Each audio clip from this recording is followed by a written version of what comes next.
સમસ્ત સનાતન હિન્દુ સમાજ દ્વારા અયોધ્યા ખાતે નિર્મિત રામ મંદિર પ્રાણ પ્રતિષ્ઠા ઉત્સવની ઉમંગભેર ઉજવણી કરવામાં આવી હતી, જેમાં આગલા દિવસે શિવ મંદિર ખાતે સુંદરકાંડના પાઠ, સામૂહિક હનુમાન ચાલીસાના પાઠનું આયોજન કરવામાં આવ્યું હતું।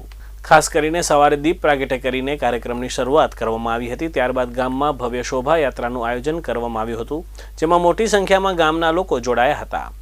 ત્યારબાદ ધર્મસભાનું આયોજન કરાયું હતું, જેમાં ઉદ્બોધન હરેશભાઈ વિશ્રામ પોકાર દ્વારા કરવામાં આવ્યું હતું। રાષ્ટ્રીય સ્વયંસેવક સંઘના સૌરાષ્ટ્ર પ્રાંત શારીરિક પ્રમુખ ધનજીભાઈ ગોરસિયાએ સબરસતા ઉપર ભાર મૂક્યો હતો। તેમણે જણાવ્યું હતું કે ભગવાન રામ પાસેથી કુટુંબ વ્યવસ્થા કેવી હોવી જોઈએ તેનો બોધ આપણે જીવનમાં ઉતારવો જોઈએ। ભગવાન રામ વનવાસના સમયમાં સબરી માતા કેવટ નિષાદ રાજને સાથે રાખીને સમરસતાનું ઉદાહરણ પૂરું પાડ્યું હતું। સમગ્ર કાર્યક્રમને સફળ બનાવવા માટે એક સમિતિનું ગઠન કરવામાં આવ્યું હતું। ગામના સરપંચ અલ્પાબેન પોકાર, જિલ્લા પંચાયતના સદસ્ય જયાબેન ચોપડા, વિશ્વ હિન્દુ પરિષદ માતાના મઢ જિલ્લાના અધ્યક્ષ લક્ષ્મણસિંહ સોઢા, હિરેનભાઈ ભાનુશાલી, રાષ્ટ્રીય સ્વયંસેવક સંઘ જિલ્લાના સહબૌદ્ધિક પ્રમુખ કિશોરભાઈ રંગાણી સાથે વિવિધ અગ્રણીઓ કાર્યક્રમમાં ઉપસ્થિત રહ્યા હતા।